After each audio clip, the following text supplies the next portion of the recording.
What it do, guys? It's D'Anthony here, man, aka Hood Scout, back again for another edition of the Hood Scout podcast. And this is really a unique podcast, a podcast like no other. We're going to have athletes, we're going to have coaches, we're going to have intellectuals, we're going to have media members of all sorts. And don't forget, guys, to like this podcast, share this podcast, and help grow this podcast. This is not just my podcast. This is also your podcast. And the only reason it's going to grow is because you guys are going to be invested in it, guys. Sit back, get your beverage of choice ready, get your popcorn ready, get your dinner ready, get your steak ready, get your vegan meal ready. Tune in, guys. Hood Scout. Peace. Hey, what it do, world? What it do? Welcome back to another edition of the Hood Scout podcast. Today, man, I went down to H-Town to get my guests, and I'm excited, man. The first coach I think I've talked to from that area, so that's pretty dope as well. Without further ado, coach, tell the people who you are and where you're from. Hey man, first off, man, I appreciate you having me. I'm Coach Rafael Thomas from Houston Yates. Once again, I'm happy to be a part of the show. I've been watching from afar. I see you interview a lot of people that are having major success, and you know this isn't the easy thing to do, and people like you don't get the recognition that y'all deserve, and and the work that y'all put in. So I appreciate you asking me to be a part of this. Already, man. Man, coach. He's one of those guys that's truly up and coming. And I usually like to lead up, but I'm just gonna let the energy flow, let the spirit flow. Jack Yates, coach, how did you turn that around? I'm gonna ask it right out the gate. How did you do that? Because that's not a small feat. Man, the biggest thing is relationships and being who you are because Hmm. with the kids that I have here, they see through you if you got any hidden agendas or if you're not genuine and you come in Hmm. here with a agenda that just doesn't fit. But at the end of the day, these kids are me. Like I grew up just like a lot of these kids. So, I understood them day one. They didn't understand me, but I saw myself in every one of them in some form, in some fashion. So like building those relationships were vital. We got it done like day one. We had 12 kids out there, my very first workout. Uh, Wow. yeah, I got hired July the 5th, 2022. And I think our first workout was like the 12th or something, like a week after. Hmm. And man, those kids have been through so much turnover, so it was a trust issue there. Yep. And of course, we have so many schools around us that kind of pull your kids, in the midst of a turnover like that, a change. Yep. And parents, just want the best for their kids. So I'm not blaming any schools, any parents. Moral of the story, I went in with the work. I said it. I wasn't going to spare no expense, even if it came out of my pocket. I was going to Mm. I was going to give those kids everything they deserved and made them feel like all the other schools around here because at the end of the day, I can give you the workout gear and all that stuff, but Hmm. with the football field, it's going to be Yep. 120 yards no matter where you go. The Yep. weights, they could be, gold, silver, whatever you want them to be, like these other fancy places. They still Hmm. 45 pounds, still is 45 pounds. So Yep. I had to get them to see the vision. And yeah, we got things that work against us, but you put the work in. I mean, it really doesn't matter where you at. You can turn it around. You can change your situation.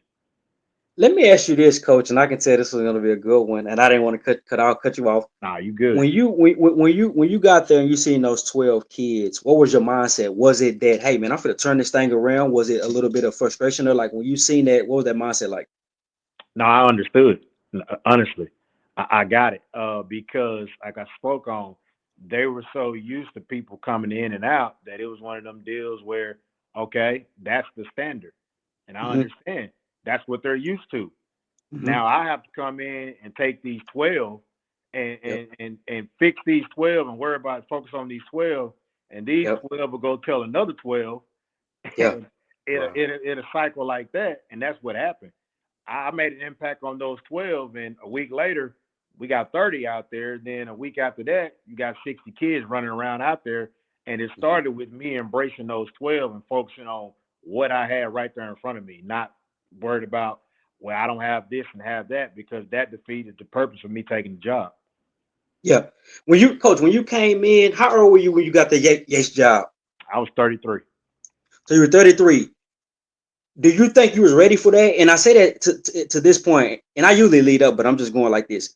Do you think you was ready for that? Number one, and then how did you how did you grow into that? Because man, that's a number one, very young coach, right? Right. Like what molded your coaching philosophy to say this is the type of coach I'm gonna be? I know it's kind of a loaded question a little bit. Nah, you good, bro. Man, I honestly don't think at any point when we jump into something like that, no one is ready. Yep. Um, because everything is a leap of faith. Everything is new to you. You learn on the fly. You learn on the job. So it's trial and error. I always knew I had that personality where I can lead because playing sports and with coaching, I always have been a guy that kids, drifted to.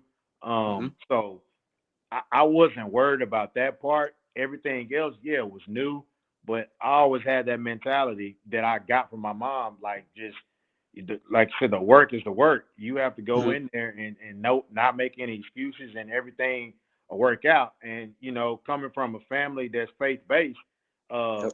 you don't worry about that. Faith and fear don't mix. No, real talk. Yep. You you jump in there, you take a leap of faith, and that's just Hmm. what it is.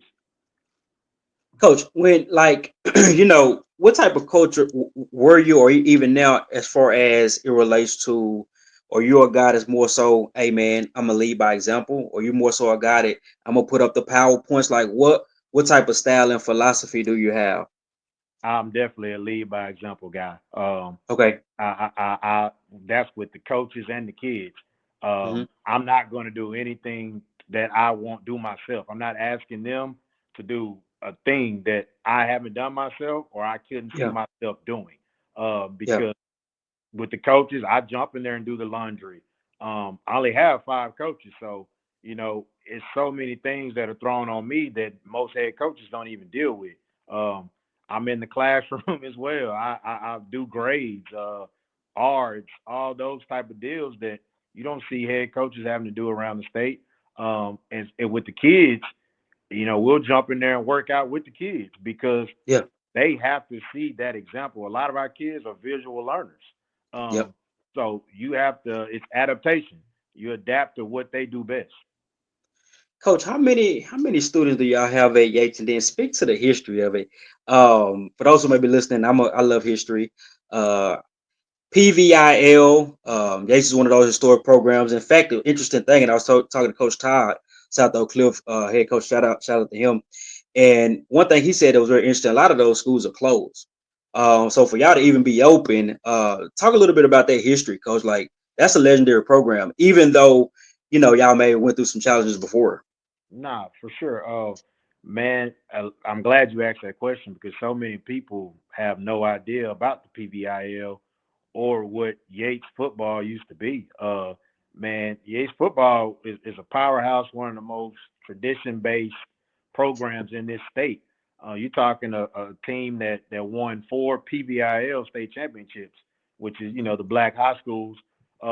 And, you know, Yates also was the first inner city school to win a UIL state championship as well. Wow, that's a Yeah, nugget. I didn't know that. yeah. Wow, So 1985, Yates was the first school to do that, and they've also played for 2 more UIL state wow, championships.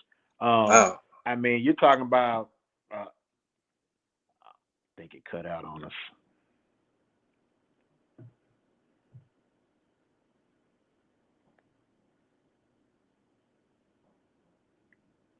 It's all good.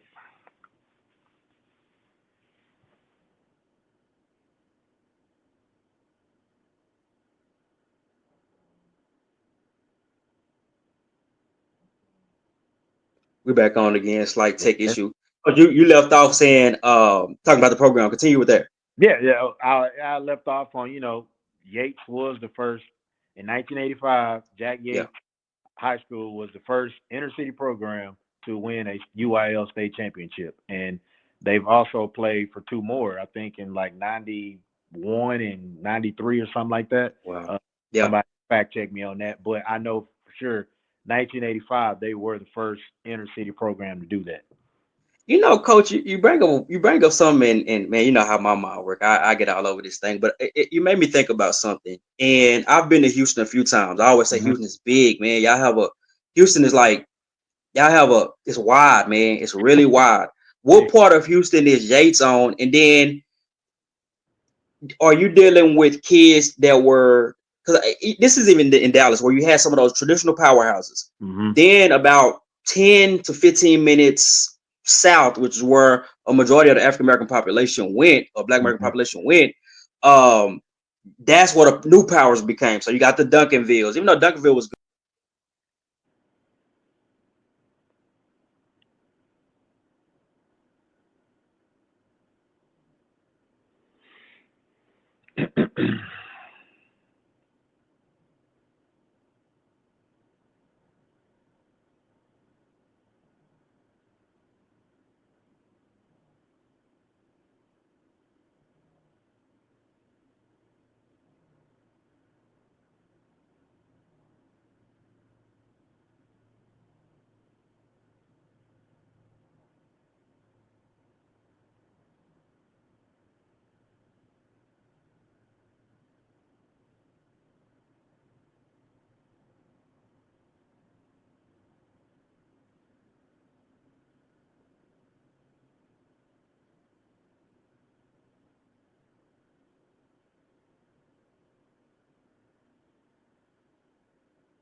all right. That's my phone, man. That's my phone. So I might have to edit it back, edit that part out.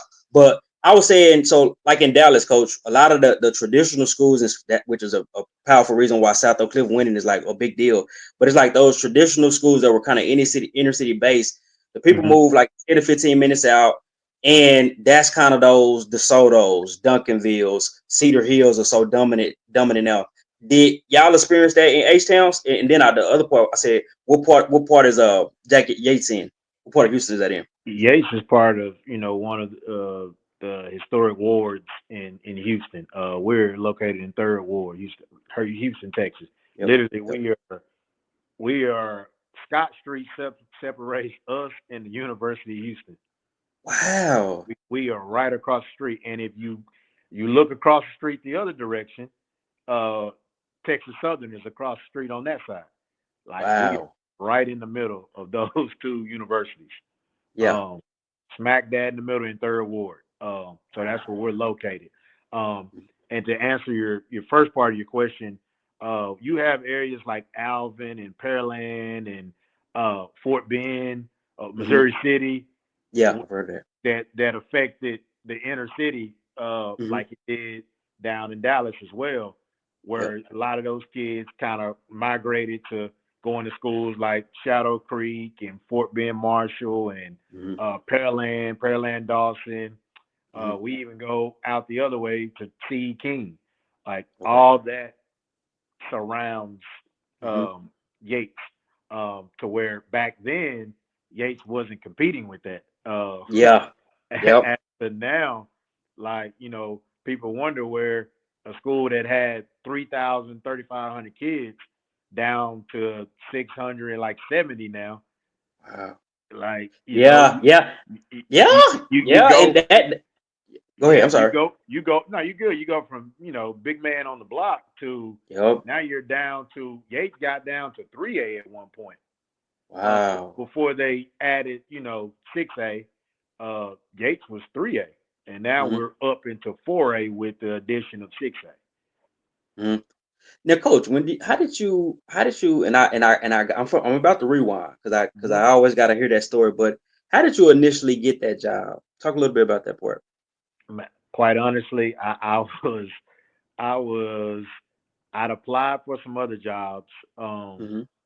and I didn't get, Yeah. and I did an interview for another school in HISD. I won't say the name, and I'll Hmm. never forget it. The principal, she emailed me afterwards and was like, you knocked that interview out the park.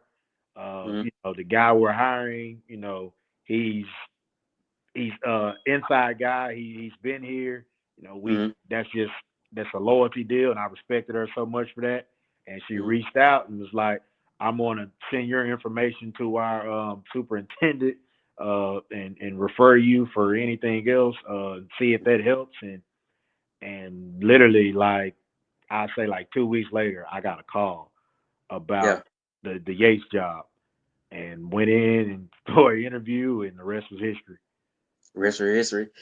15 minutes in, and we're gonna switch, man. We're gonna switch, and I did it like that because I want to just touch a little bit on your program right now because and we haven't even really cracked the code. I still think you know what. Let me stop right here. The year I had this year, Coach, like talk about that because like we talked about the inner city. We talk about dealing with the dwindling numbers, and then when you're in those inner city dynamics, those kids that you're coaching, they have a lot of different extra dynamics. I had a coach Emmett Jones down up at Oklahoma said when he was at Lincoln, and this was probably early 2000s, 1999, 2000. He said, man, just getting some of those kids to come to school was a big deal. You know what I'm saying? So speak to the success y'all had this year, man, because while we on this part right now, I gotta highlight that, man. Like that was major. Man, no, I definitely appreciate it. I mean, first off, our coaching staff, they put in numerous hours. We don't have a Hmm. lot of coaches, but the coaches that I do have, they coach their tails off. And our kids, it was year 3 in the system, year 3 in the program, so Hmm. they bought into what we do.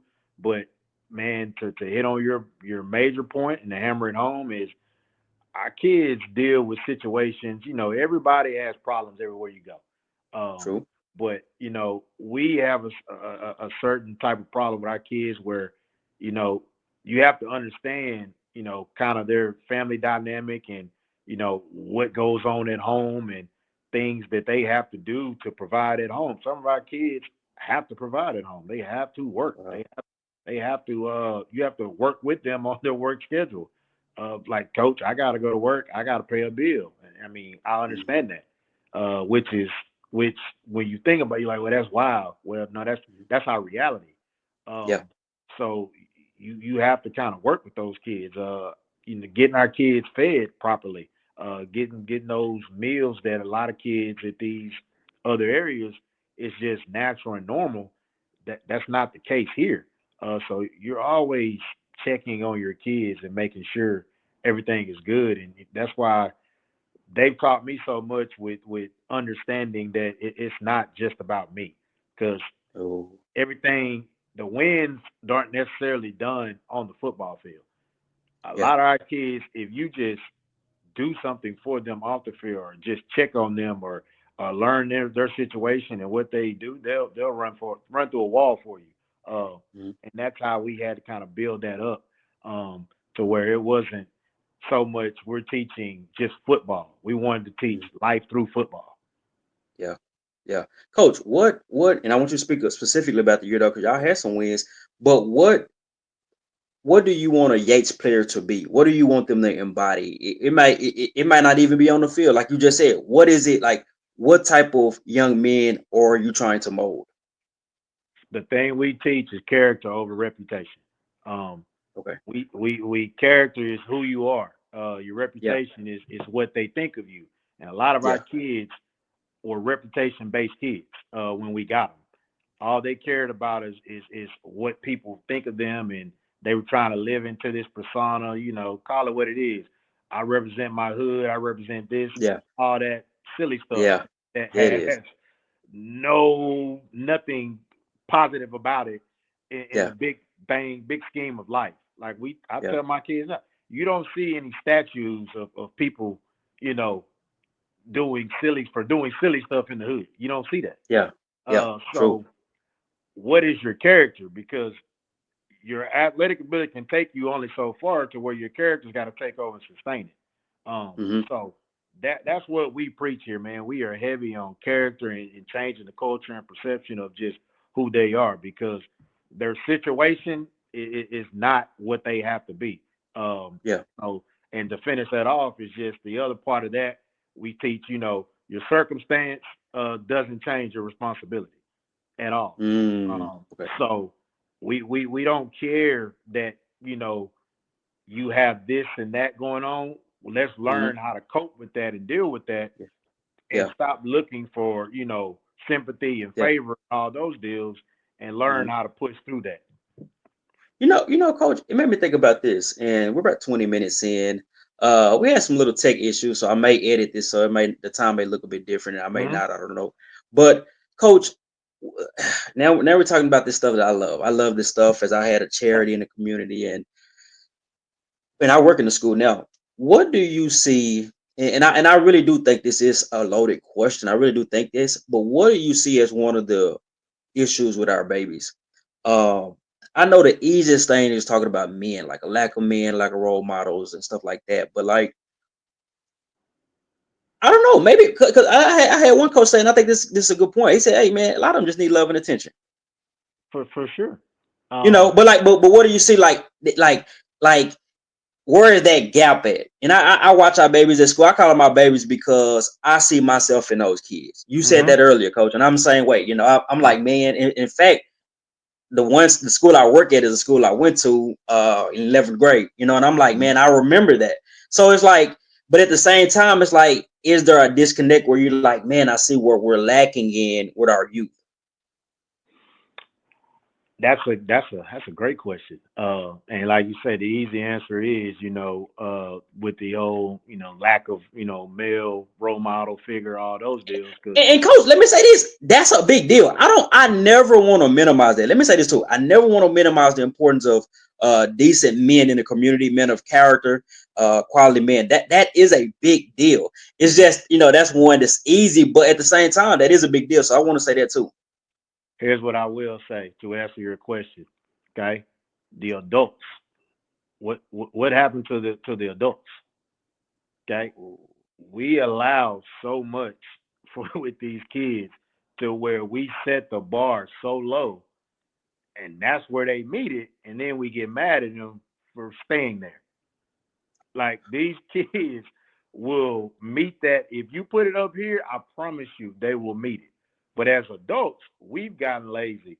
We've gone to where we want to make it easy on us, and especially with social media, parents all they want to Yeah, do is relive their 20s and 30s and whatever. Um, yeah, we're not parenting these kids, and we're not being the adults in the room anymore. I see too many adults wanting to be friends with 16, 15, 17, 18-year olds. Um, yeah, I feel like that's where the gap is because yeah. my mom was a parent. Mm-hmm. She Mm, wasn't my friend. yeah, Uh, she made sure that I understood that I was the child. We have yep. that gap, and we speak on this all the time with Mm-hmm. our kids, where it's Mm-hmm. we don't have to sit here and go back and forth with you as a child. Now, I will Yeah. sit here and discuss solutions to the problem, but I'm Mm-hmm. not going to debate with a child. Yeah, yeah, yeah. Man, 23 minutes in. Yeah, man. It's I look at some of the kids, and what I noticed, to be honest, a lot of the kids, and this is our school, so we got about 700 kids in inner city Dallas as well. Um, really one of the first black high schools in Dallas, Franklin D. Roosevelt High School. But what I say, I'm like, man, our kids aren't bad. Like we don't have really bad kids, and I don't know if it's because our schooling is big, but some of them don't like coming to school, some of them like walking the halls. But I'm like, man, our kids are only gonna grow like where we take them mentally, where we take them, and of course it starts at home. It starts at home, like that's the number one thing. But I think you said being friends with them, and also like we gotta lead them. I think Coach Ty said on one of the podcasts, he's like, man, as our kids get older, we get more hands off. And I thought that was a good point. Yep. No, that's Yeah. that's that's spot on, and that's why I said that. What happened to the adults? You know, Mhm. like it's like nobody wants to be an adult to the child anymore. Nobody wants to be that tough love parent. That's their like everybody here is tough before they hear love. When at the end of the Yeah. day, like the love part is the most important part, but you have to understand you might have to be tough to get that across. Yeah. Coach, let me ask you this, and we're gonna go back to your beginning journey. How did you pick your coaches? Was that a relationship thing? Talk to me a little bit about that. Because I know that's important. Even if it's just five, it's still important. Yeah. Now, my offensive coordinator was a relationship based deal. I played college ball with my OC, Coach John Ritt. Um, the other coaches were at Yates when I got there. I had three left over, and Mhm. I sat down with those three. We figured out real quick that we were going to get along, and from that point forward, we just went all in, and we rocked with each other like brothers for the last 3 years. And I couldn't ask for a better group of guys to have my back. Man, 25 minutes in, Coach Thomas, Jack Yates, coach, really revitalizing a historic program, any city program. Um, Coach, how many wins did y'all get this year? Like, that's We not a big talk. How many wins y'all get? we had 8. We were 8-3. 8, 8 and 3, man. Like, but before you took it, what was the wins like? Talk a little bit about that because, like I said, to get this thing where it's at, man, 8 wins at a school like that is a big deal. For sure. I want to say over 4 years before I got here, we were like I want to say 11 and like 26 or something like that. And Hmm. over my 3 years here was 21-12 and 18-4 in district play. Man, man, that's good. Man, So that's good. yeah, for sure. And like I say, it took the kids buying in, and on top of the community as well. You know, a lot of people we spoke on earlier the history of Jack Yates. Hmm. You come to one of our games, our fans are very passionate about Jack Yates football. They are. Yeah, You would yeah, think you would look in the bleachers like, man, these people are angry. They're yelling at him. I take that as they're passionate because yeah, you got to understand a lot of them people sitting in those bleachers. What I described earlier with all the glory days, that's what they grew up with. yeah. So that's what they remember of Jack Yates football and what they want to get back to. I'm doing the best I can, and we are working our tails off, and we're gonna get it there. Yeah, 27 minutes in. So, Coach, talk to me about who you are. And I've literally flipped it, which I never do, but I did it this time. But talk about who you are, where you're from, how you grew up, and your introduction into sports. Because you didn't just play football. Correct. I'm from Lufkin, Texas. Um, obviously, I grew up under the same roof with my sister and my mom. Um, my mom always put me around men because my dad lived in Houston. Like I Okay. knew my father, but they didn't live in the same house. So Hmm. she always exposed me to other people, different things. So I took a liking to baseball before I even cared about football. Um, and I turned, I was really good. I got into it and ended up long story short, I go through high school. I end up being a All American in high school. I end up getting drafted out of high school by the LA Dodgers, um, Wow. and go on a Hold on, Coach. scholarship. Hold hold on, Coach. That's big. Hold on, Coach. Yeah, Wow. And let me pause and interject this. So, Coach, who played football with Des Bryant, I didn't put two of this together. I was telling Coach yeah. on Twitter or X the other day. You was the one. Now, what position was you? The quarterback coach? I was an athlete, so I played everything. Everything, but you and Des was that 2-man show out of Lufkin, Texas. At one point in time, we had some other cats on the team. I can't take credit for just us two. I'm talking about offense. Yeah, I mean, yes. Yeah, okay. No, I'm just saying because I man, it was like, hey man, it's some two cats out of Lufkin, man. Dez Bryant and this other cat, they Yeah. cold. And it was like, and I was telling coach, I didn't realize that was him. So man, I'm thinking football. And you said, man, baseball. What age did you fall in love with baseball, coach? Because they said that's one sport you should start young. Man, I started playing baseball when I was 5. Uh, Ooh. and I, How did you get into it? and I so a family friend introduced me to baseball, and My mom signed me up, and I just so happened to land on the right team at a young age, to where I got to stay with those coaches all through my little league career. And they took the time to teach me stuff, help me understand the rules in the game of baseball, all the little tedious things, because baseball is a repetition sport. Like it's not Mhm. like riding a bike. You're gonna learn it and then stop doing it, and then you come back to it and you can just jump on and do it. That's not Mhm. baseball. You have to consistently perfect your craft in baseball and also learn how to think. And I think that's what top plays into me as a head coach, because Mhm. baseball is a thinking man's game. Like every pitch of that game is Mhm. thinking involved in the next move. It's almost like chess. Mhm. Like that's baseball. And you got to be a little crazy too to stand in that box and let somebody throw the ball 90 plus miles per hour at you, knowing it could Not probably for hit real. you. For So real. Hey, as a person who filmed Division 3 baseball sometimes, that is very correct. it is. And man, and I tell people to this day, I mean, I ain't trying to start a debate. Baseball helped me so much with football, just with just hand-eye coordination, and like I said, Yep. that mental side of it, like Mhm. all that plays into it. Tracking the baseball, all those things go hand in hand with football. Okay, coach. And I know I stopped you. You said he's a high school All American. Continue, coach. I'm sorry. No, no, no. So, and obviously, I was football. I was all state in football. I played. I ran in the. I ran in the state track meet in the 100 meters as Mhm. well. Which was Wow. fun. What you run, coach? Funny. I was 10-4. I was 10-4. Woo! That's So why you say you're the fastest coach in the state. yeah. I know most So athletic. yeah, yeah. There you go. Most athletic. So we the funny story about the day of the state track meet, we were in the playoffs for baseball. Wow. So I had baseball. It all worked out to where I was in Georgetown.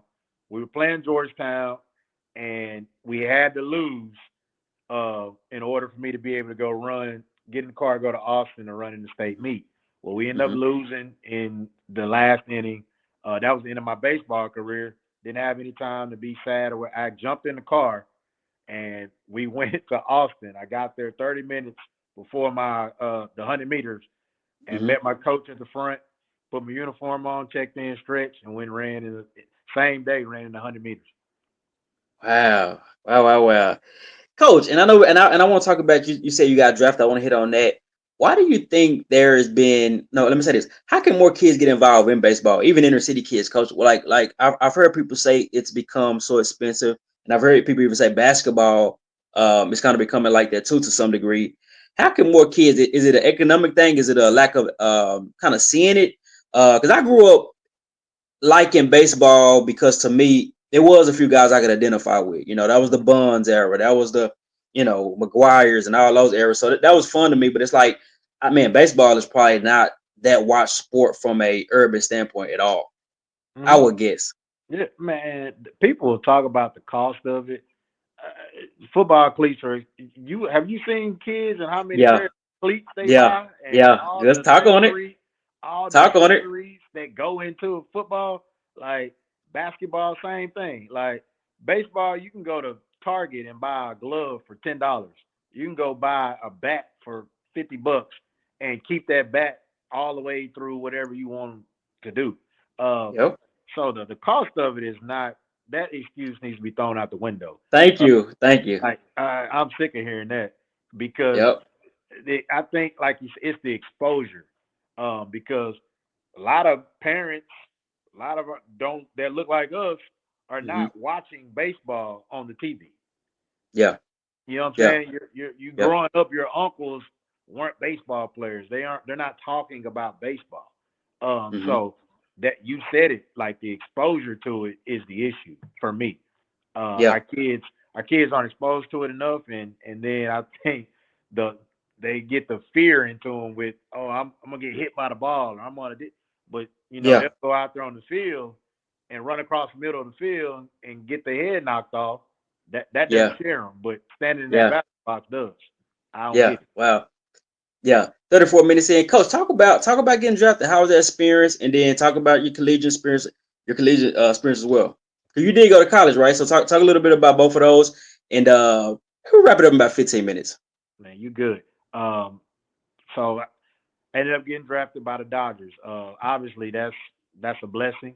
Yep. Something that everybody doesn't get that experience, no matter Hmm. how early it is, how late it is. Yep. It's only a few people that can say that, on Yep. a yearly basis. So I mean, obviously that was a cool deal. And you obviously, you feel like everything you put into it since you were a kid to that point, it was worth it. Hmm.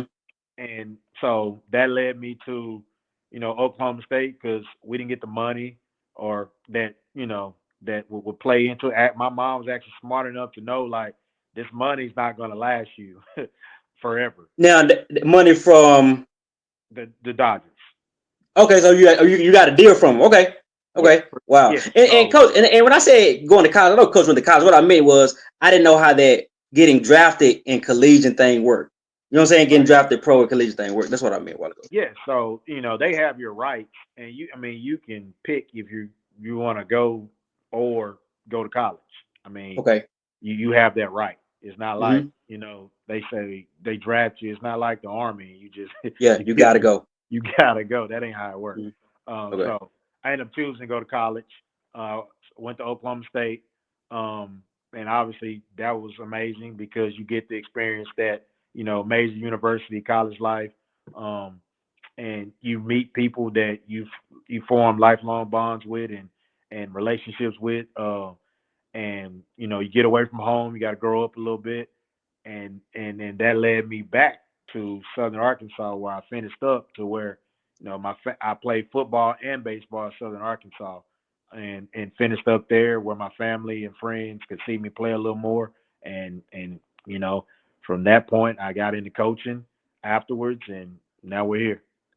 Did you already know, coach, once your athletic career was open, what you're gonna do next? 'Cause I know sometimes that could be kind of a major shock for athletes, especially if you're a big time athlete.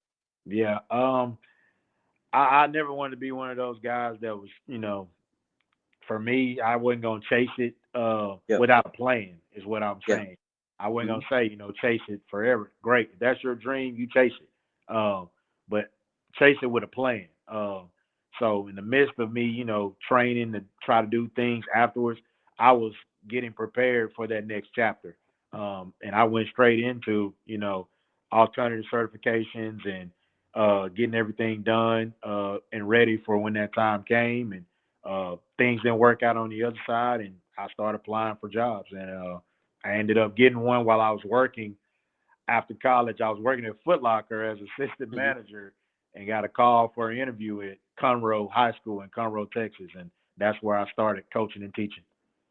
What was your coaching, coach? Was it freshman ball? Talk a little bit about that, and we're gonna lead back up to Yates, and then we'll wrap it up. No, I was the varsity. We had two receiver coaches, so Okay. I started out on the varsity level in Yeah. football and baseball. Um, Ooh, Conroe, yeah. So I kind of, baseball. yeah. So I kind of skipped that freshman level, JV level off the bat, which now once I left Conroe, I went Hmm. back to my hometown of Lufkin, and I was a freshman. I went from varsity to coaching freshmen to go back home. Um, Hmm. Oh, okay. and kind of got to see now, like, all right, come in now and you earn your stripes because it was a little different coaching freshman than varsity.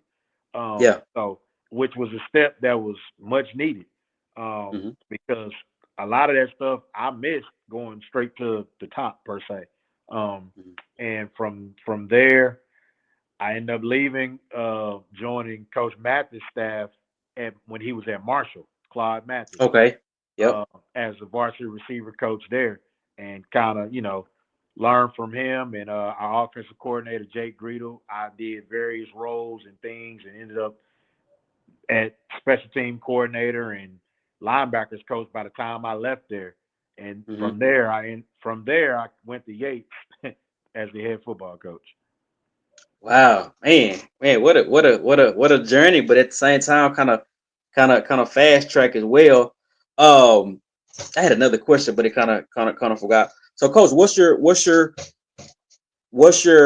I know I was going to ask, so I'm gonna ask a second. What's your thoughts on this NIL era, Coach? I want to get your thoughts on that. What do you think about that and the portal? I mean, college football is kind of going through a transition. What's your thoughts on that?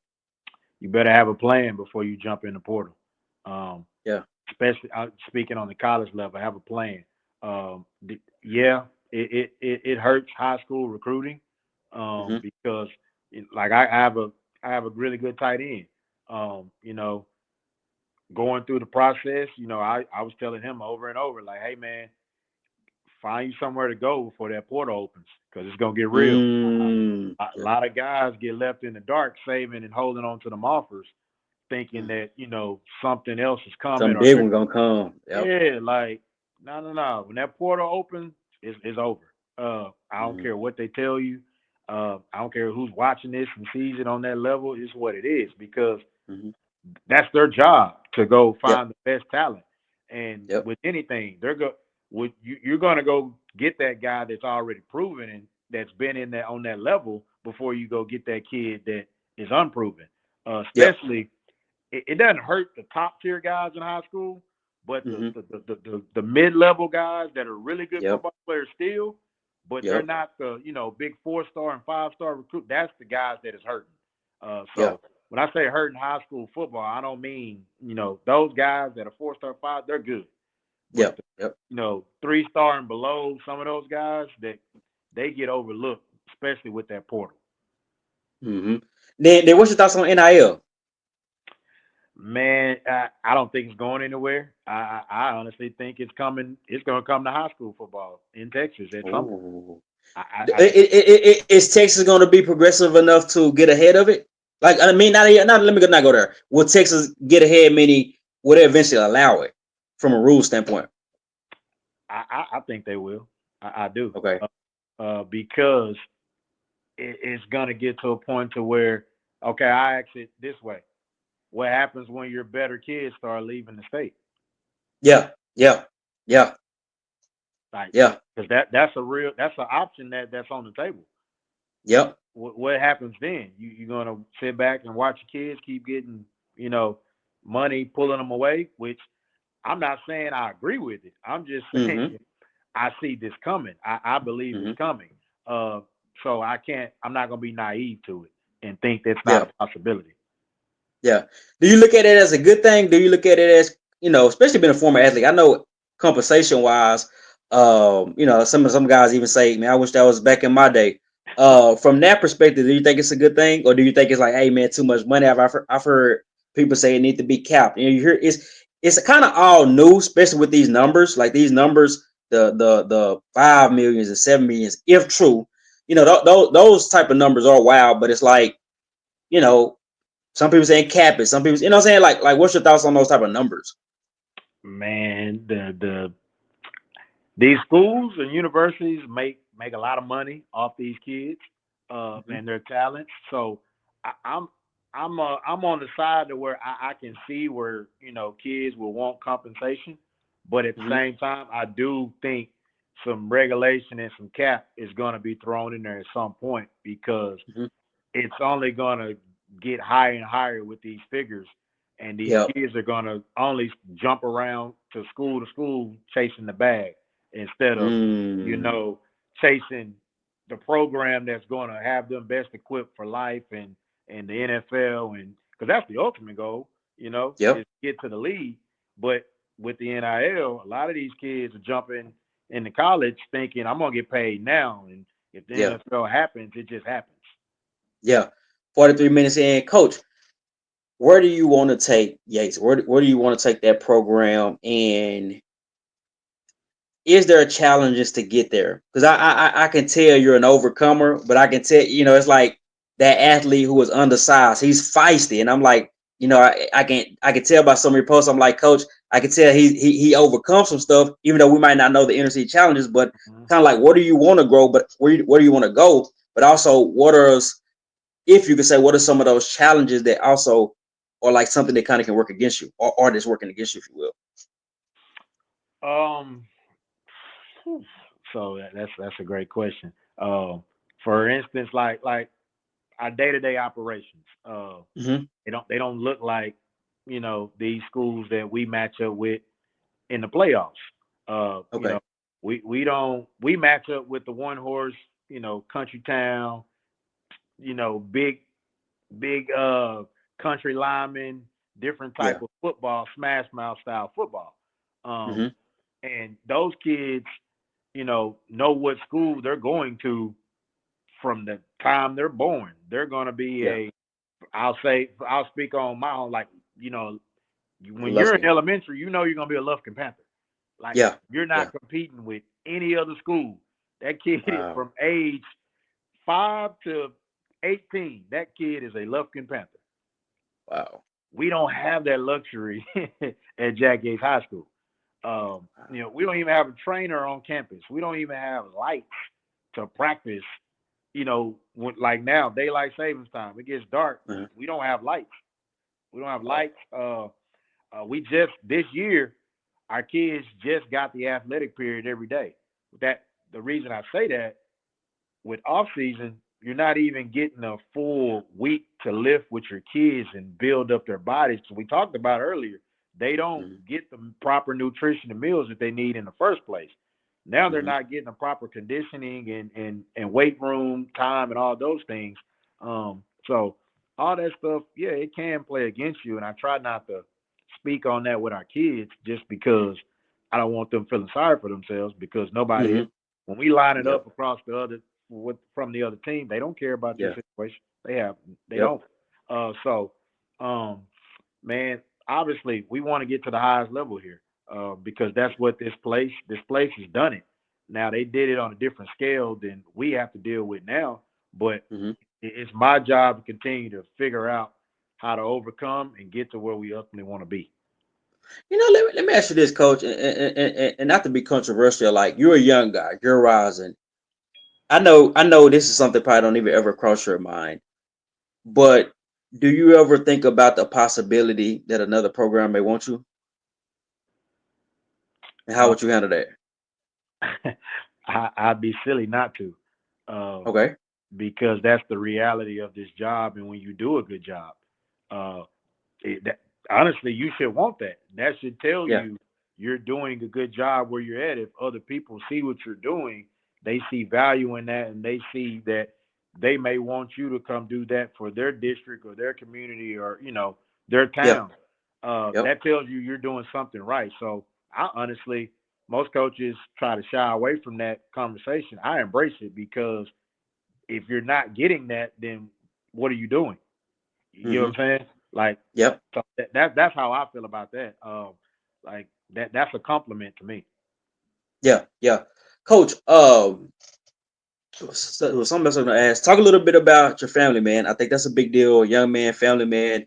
Those images are important in our community. I know when we were trying to do this a couple weeks back, you like, hey man, my wife will do. Talk about how important is that family dynamic to you. Like, what does that mean? And I wonder, what does it mean to the kids to see somebody that's a family man that's also in front of us as a coach and as a leader. Man, that family is the most important thing to me. Out, Yeah. below God, family. Yep. Um, Yep. because the family structure that I'm creating for my household, as the lead, as the male, as the father, Yep. is something that I didn't see growing up. I didn't have my dad and mom in the house together. I didn't see what a successful marriage looks like. Yeah. So my Yeah. wife came from that. I didn't. So I get into marriage, and for me it's like I don't have the answers. I'm learning on the fly. You know what I'm Yeah. saying? So, and Yeah. I'm leaning on my wife for a lot of things too, because she saw that dynamic growing up. So for me, Wow. I always said I'm going to have a family structure that I didn't grow up in. And that is no shade, no shot to my parents. They did a hell of a job. But I see the benefits of parents being in the household together and the impact that has on kids. And that's one thing I always said, that when I had that opportunity, that's all what I wanted.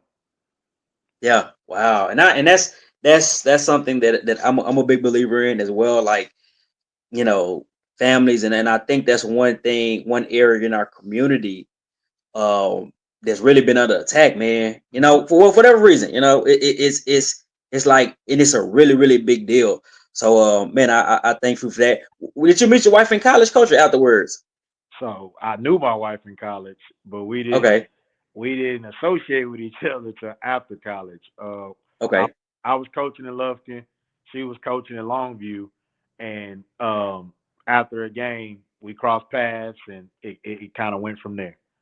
oh, she was coaching. What was she coaching? She was coaching volleyball. She's a counselor now, Okay, but okay, she was a volleyball. She played volleyball at the same college I was at. I finished there in Southern Arkansas. yeah, yeah, I So already. 50, yeah, 50 minutes in, coach. Let me ask you this, coach. How do you learn? Like, how do you learn right now as a young man? What do you coach? 30, 36, 37, 36. Just turned 36. 36. When you turn 36 in November? November 20th. Okay, mine was 13, so I turned 33. How do you learn, man? Like how do you learn, man? Whether it's mentally, whether it's, you know, like, how do you grow? You know, spirits, like what's your, how are you learning right now to continue to elevate? Man, I honestly, most coaches, what I'll speak in football terms, Mhm. most coaches, go to clinics and things of that nature. And I'm that type, like, I'm that cat. I'll sit on the computer all day and research stuff and Mm, watch stuff on that screen all day long, because I learn best in that environment. I, mm, I don't learn well in the big environment to where you know everybody's there. And no, I'm a self-paced, self-taught, like mhm, direct information. mhm. That's me. Yeah, That's me. And yeah. everything I do, I'm kind of that way. I kind of have to sit down and go at my pace and see how I can attack this and how's that speaking to me and how can I do this and do that before Mhm. I go out and try to teach this or ask somebody else, can they speak on this as well? Yeah, yeah, yeah. Coach, speak to some of your leaders on the team this year. I know I was impressed with your quarterback from a statistics standpoint. Speak to some of those guys on the team that really balled out for you this year. Man, our quarterback Chris Brown. He's up for Dave Campbell's 4A quarterback of the year. I need Uh, to go vote. Man, that Joker is he's different. Yeah, Uh, yeah. he's different. What class, Coach? 26? Yeah, he's 26. And that kid has played everywhere for us. His freshman year, he started as safety for us. Last year, he started as a sophomore running back, and this year he's our quarterback. And Mm, he's up for quarterback of the year with 30 touchdown passes and 17 rushing. Um, impressive stats. Yeah, I seen that. Man, Yep. obviously our big tight end, everybody knows Jordan Andrews, who just signed with UTEP. That kid, when I got here, Jordan was playing right tackle. Mm, He was playing right tackle, and we moved him to tight end. And that kid went from unknown at right tackle to a three-star tight end. Uh, and wow. that happened because I listened to the kid. The kid came to me and was asking, "Hey, coach, you think I can try some tight end?" And I was just like, "Man, whatever." And then he's like, "Nah, Yeah. he's like, no, I'm gonna do right tackle, but can you start working me in practice at tight end?" And I'm just like, "All right, we Mhm, can do that." And man, mhm. that Joker did one practice and he never went back to tight end. I mean, he Wow. never went back to tackle. Back. Uh, Yeah, yeah, yeah. and we got a kid also two more. We got JD Wallace, who's a receiver, cornerback, safety. Mhm, mhm. Great kid, great family, and you have Derek Wolford, one of my outside linebackers.